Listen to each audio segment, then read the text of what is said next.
record this. All right, hi guys. I'm going to go ahead and start because I want to respect your time. And so as people are jumping on, I have it recorded. We can figure out a way to upload it later on. But I just wanted to hop on with you because we haven't done, you get plenty of videos and calls from everyone constantly in our upline and our downline. But with me being kind of off the grid for a while with the baby, I felt like I just needed to pop on and talk to you guys about something that's so basic, and that's really just challenge groups. And I'll try to do this more often so that we can get some of your basic questions answered when it comes to, the vitals of coaching. For me, I feel like challenge groups are such a huge part of our success as coaches, because at any point somebody can go on the website and they can purchase a program, but we need to be thinking about why they need a coach and why does it make it different. And for a long time, I will be honest and say that my mindset switched from I'm a challenger type of mindset myself, and then from there it naturally grew to, okay, now our team is ranked like top 12 in the company. Now I'm going to really start talking about recruiting, and I'm going to recruit a lot. And I shifted that focus, and I have recruited a lot of coaches, but at the end of the day, it's a handful that have been really successful. And I think a lot of that has to do with the fact that we need to get back to talking about challenge groups and being a challenger ourselves and just sharing that. And I got away from that a little bit when I was, chasing the rank and that sort of thing. So I'm excited to get back to challenge groups myself. I think that this pregnancy is a perfect time to do that. So if you guys are not already acting as challengers yourself, I encourage you guys to do that first and foremost. If you need in my group, if you are running your own group, I encourage you to be a challenger in there first. I think that my most successful challenge groups were when I didn't even have a template that I was going off of. I was literally just popping in saying, okay, here's what I need to do myself today. Here's what I plan to do as a challenger, and what are you guys doing? And I was right there in the trenches with them, and that's when it had the most excitement, it had the most buzz, it had the most people in there talking, and I can tell that just doing that this time around with my Mommy Boot Camp, there's already so much such better hype, and like the vibe in there is just so much better than a lot of my past challenge groups. And that's because I'm just treating it as a challenger myself. So I want to talk to you guys a little bit tonight about, who should you reach out to, who's your target market, and how you get people in your groups and that sort of thing. And I really just want to be able to answer any questions you have about it. I may not have all the answers for you because, like I said, it's like an ever-evolving thing. When I started with challenge groups in the beginning, when I was thinking about who to reach out to, I literally made a list of like 100 people on my who were my Facebook friends. And, I think that what I do now is much different than what I was doing in the beginning, because if you notice, I feel like there's so many more people doing at-home businesses now. And so you don't want to be like the annoying person who is reaching out when they've been reached out to by like 50 other people and different MLM companies and all that stuff. So we're always trying to reinvent the wheel. But I do think that messaging people, getting to know them, and building relationships is still a huge part of it. My most favorite way to do things is to kind of do this like attraction marketing type of thing, where I'm consistent. I'm constantly posting about my own journey, and I'm attracting people who are like-minded, who are like me. And so for me, when I'm thinking about my target market, obviously when I was pregnant, it was a lot of pregnant people. And I knew that not all of them were going to join me, right? Like when I was talking to them and I was sponsoring ads catered to them, I knew that they were not going to join me because they're like 7 months pregnant, 8 months pregnant, whatever. But I was taking them from my likes page and I was adding them as a friend over to my personal page. And the reason for that is because I know that the ones who are 7 months pregnant right now are going to have that baby in a few months. And then perhaps by then we've developed this relationship through social media where we've commented on each other's things, and I've liked some of their pictures of their pregnancy or whatever it might be, or chatted with them privately about things relating to the baby. And then when the baby comes, they feel like they have a relationship with me. So some of you guys aren't moms. If you are a mom, I think that that gives you kind of a really easy niche market and target market. If you're not, then you need to think about, okay, what are the top 3 things that people are going to look at when they come to my page? Like, what do I want to talk about? The top 3 things that when someone looks at my page, they think, okay, Nikki likes to post about this, this, and this, okay? Like for me, it's obviously my family, fitness, and I love fashion. I love clothes. So I talk about that. And so when you guys are thinking about that, you need to think about, okay, maybe how cute, a newlyweds. When you're thinking about your target market, you need to think, am I a dog mom? Like, I know that sounds silly, but I have coaches who literally have created Instagram accounts for their pets, and it has like more followers than they have. And they can link that account over to their personal account, and that brings people to them who have something that's like-minded with them. If it's fashion, talk about fashion. If you love cooking, share recipes.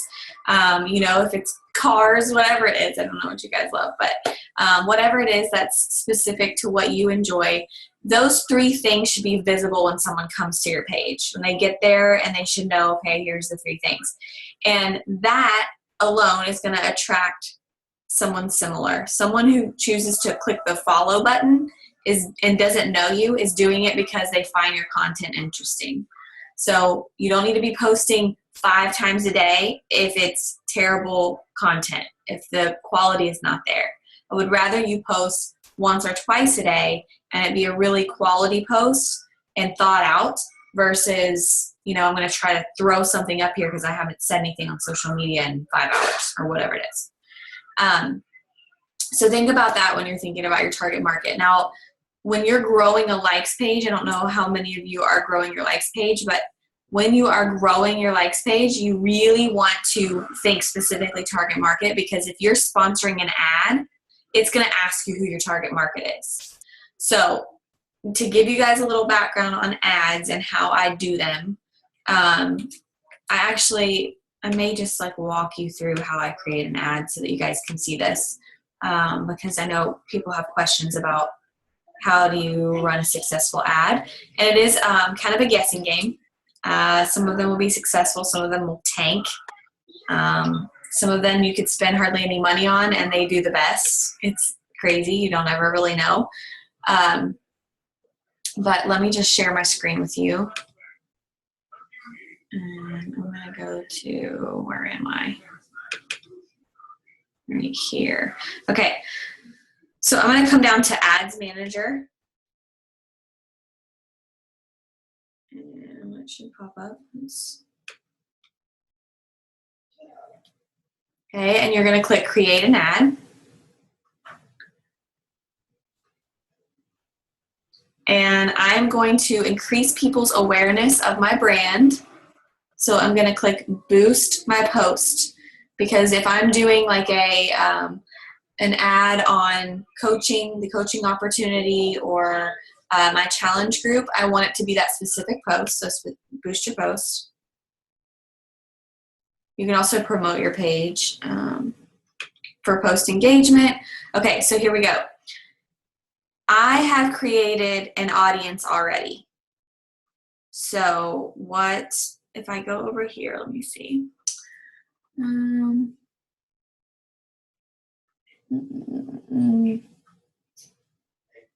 I should have an audience. Where are they? Right here. Where's my audience? No, I don't see them. I can't find them right now. What I normally do is women. I don't target men just because it's not my market. I don't really connect with them in challenge groups. Language is always English. And then you want to, for the detailed targeting, including people who match at least one of the following. So this is where I put in random things. Like I'll put in fitness and wellness. I'll put a lot of times. So here's the trick, you guys, with this. You want to target people who are like you. So if you guys have ever seen like what are they called? The Kayla It Signs followers and the Tone It Up girls, the TIU girls or whatever they always hashtag. They're kind of like a little cult. Like they follow each other and they love each other and they are like into those challenges. You want to put them in the interests, like Tone It Up girls. Like put those people into the interests, because anybody who has liked Tone It Up girls or Kayla It Signs or any of those big marketing fitness people or companies that are big, your target market, they're going to pop up in this, your ad's going to pop up in their feed. So think about who's your competition, and that's who you want to target. Okay, so think about who your competition is, and that's who you want to target there. I post mine to Instagram and to Facebook, so there's the option there to do that. And then I set a daily budget. I will run it sometimes for 4 days, over like Thursday to Monday or Friday to Monday. Sometimes I'll run it for a week. It just depends.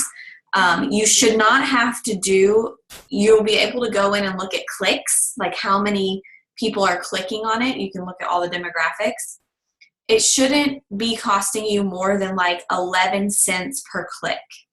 So if you run an ad and you go in and you look at the clicks that you're getting, if it's costing you more than like 7 to 11 cents per click, cancel the ad, because you shouldn't have to be paying more than that.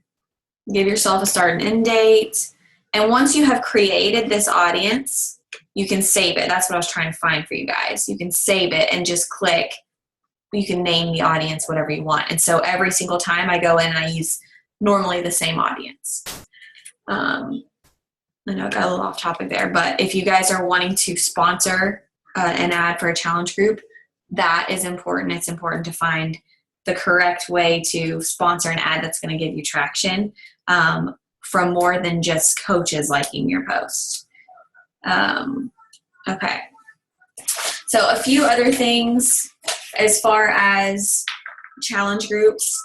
I know that we talk about 7-day groups and 30-day groups or whatever.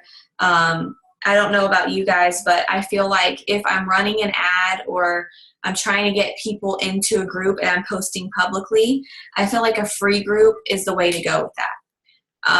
Because free is free. Everybody likes free. It gets them in there. You can do, and I mentioned some of these on a call I did today, the Shakeology group, a clean eating group, the grill, like a barbecue, clean eating grill 7-day group would be great in the summer. A crock pot group, which is usually more popular in the winter. A HIIT group or Beachbody on demand group. Those could all be something that you start out with them for 7 days and then move them over into a 30-day group that's Beachbody only. Let's see. I think honestly I'm going to just try to answer your all's questions. So if you have anything specific about challenge groups, your target market, reaching out, whatever it is, let's talk about it now. You can chat with me down there, or you can unmute yourself and you don't have to be shy. If you don't have questions, I can ramble on more, but any questions about challenge groups, how to reach out to people, that sort of thing.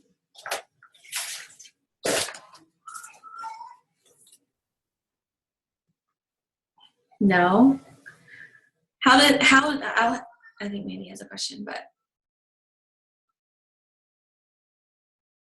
I also want to ask you guys, what do you find more successful? What's the best way for you to find challengers? Is it posting publicly? Is it you sharing your own journey? Is it a private message? Because I think everybody's a little bit different. Mandy has a question. Do you have any sort of tracking with your challengers, like follow-ups? Do you mean like once they're in the group and just keeping track of them? Like, hey, how are you doing type of thing?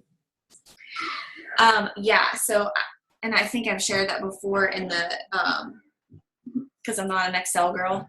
Everybody knows this by now, I think, that I'm like not that organized. I just keep it in a folder with the tabs that I shared with you guys. And I use it the same way that I do, well, I'm going to get back to doing it with my coaches, but same way where I'm going to have my coaches in there as well. Say you have 50 challengers and you have 31 days in the month, split up those challengers within the 31 days. And once a month, or if you want to do it like you could split it up and have them where their name is in there twice, or once a week, however you want to do it. I feel like with us talking to them in challenge groups constantly, once a month, twice a month, and a private message is fine. Because at the end of the day, if you have 100 challengers, it's going to be a lot for you to keep up with. So if you're reaching out to a couple a day and you're just flipping to, today's the 5th, so you go to the 5th tab and you just check in with those couple of challengers, then you're done and you followed up with them. And the next day you go to the 6th day, open it up, and you talk to those couple. That way you don't feel like, hey, I just reached out to all 50 in my challenge group and I just got 50 messages back. Because that is like horrible. There's nothing worse than like clearing out your inbox and then it fills right back up. So that'll keep that from being so crazy. Yeah. So you can do that with your challengers too. Joy, I said the more I share about me, the more they reach out to me. I agree. I feel like if you guys are sharing every single day your journey, your progress, like everything, I did not want to share like even though I covered myself in my before pictures, like I did not want to share that, but I knew that I needed to so people could see me, that I was starting, and now they have a reason to go to my page every day because they're going to be following me. Like even when I was pregnant and I was seeing some of you guys going through certain programs, I was like going to your pages every day to see your stuff because I wanted to see the progress. And that's what silent followers are doing. And it usually goes in a cycle. Like I tell people all the time, especially new coaches who get so frustrated, is you're going to have people who you reach out to, they either ignore you or they say, no, not right now, or whatever, or they fall off and they don't stay in your challenge groups. It goes in these cycles of like a couple months. So maybe they don't answer, maybe they don't reach out to you, but you stay consistent for those few months afterwards. And all of a sudden, those people start to come around in your inbox or they start to come around on your posts. So it really is like it's not ever a no. It's like a not right now type of thing. I've had so many examples of people I've reached out to in like 2014, and then they come so much later, and it just comes from consistency, like Joy said, and posting about our own journey. Do you follow up personally at the end of groups for an upcoming group, or do you only add those that comment on the post about the next group? Sometimes I worry they may not see it, and agreed, the more I share, the more they reach out. I have mixed feelings about that. Like if you feel like they don't see it, I'm like, why do you not see it? You know what I mean? Like if I ask you to join me and you don't see it, then you're not participating. You know what I mean? So it just depends. Sometimes if I feel like, I don't know, this is another thing where I feel like I got away from that. Maybe I shouldn't have, type of thing. So maybe we should be reaching out to them personally. My thing was like, I don't want to have to babysit, but at the same time, maybe babysitting gets better results. And at the end of the day, great results give you great transformations to share and great potential coaches. So that might be something that you really want to get back to. And another thing that I did was at one point, I literally did not let them move on to my group until they shared their progress pictures with me privately. And like that could be really scary for a lot of people, but it was either like share your measurements or an actual picture, and it was private. I didn't ask them to do it in the group unless they felt comfortable. But that's where you got a lot of people that were like, oh my gosh, I'm so sorry. This last week really slipped away from me and I just kind of fell off and I really need back in this group. Would you mind? And I promise I'll stay up on it this time. And that gave them kind of a reality check. And they were like, oh my gosh, she's like actually going to make sure I'm doing this, which is our job. So, it can be a little bit uncomfortable, but at the same time, I get a lot of people that say thanks. Like, thank you for kind of holding me accountable that way, because otherwise they would have fallen off. More vulnerable, I feel the same way. The more real I am, the more they love it. That's so true. Like I did a live video on my Facebook page today, and our newborn Willow was literally wet, like she was like grunting the whole time, wanted to eat, like it was horrible. And I had to stop what I was doing. I was like wanting to use my hands for the containers, and she kept grunting at me, and so I had to hold her like right here, and she kept grunting. But they liked it, and people even said at the end, like, I'm just glad that you just continued to do that. So yeah, I think that just being yourself is huge. The point system, Brigida did this point system, and she gave them 10 points for sharing transformation before and after in the group. Brigida had a great, I need to go in and like look at her Google form. There's a group, you guys, that some of the coaches are in, and it's this Revive group. And one of the 15-star coaches shared her tracking system, and she uses a Google Doc. And at the top, she had like all these headings, and then you had to give yourself points, like you checked in yourself. But yeah, she did 10 points for sharing the transformation before and after, and that really worked for her. The other thing that I thought was really cool that she did was she made them go in and comment and like on other people's posts, like 5 a day or something like that. So instead of her feeling like she was the only one liking and commenting, it was everybody encouraging others, and they were getting points for doing it. So I really like that too. I actually have that on my list of things to do tomorrow, is figure out like a good Google form tracking system for my mommy boot camp. So if I can get that completed, I will share that with you guys so that you have and we have point systems in Beatnik. There's like little pictures that people have made, but I think the Google form makes it feel more legit. Like it just seems like more professional, I guess. So if I get that done, if is the key word, I will share it with you guys. Yeah, tracking themselves. I started that a long time ago. I was like, listen, they can track their own points. They can, that was another thing. I was like, they can do this themselves. And the ones who complain, I'm like, please don't complain. You don't have to have the prize. Yeah. Any other questions about challenge groups or posting or reaching out?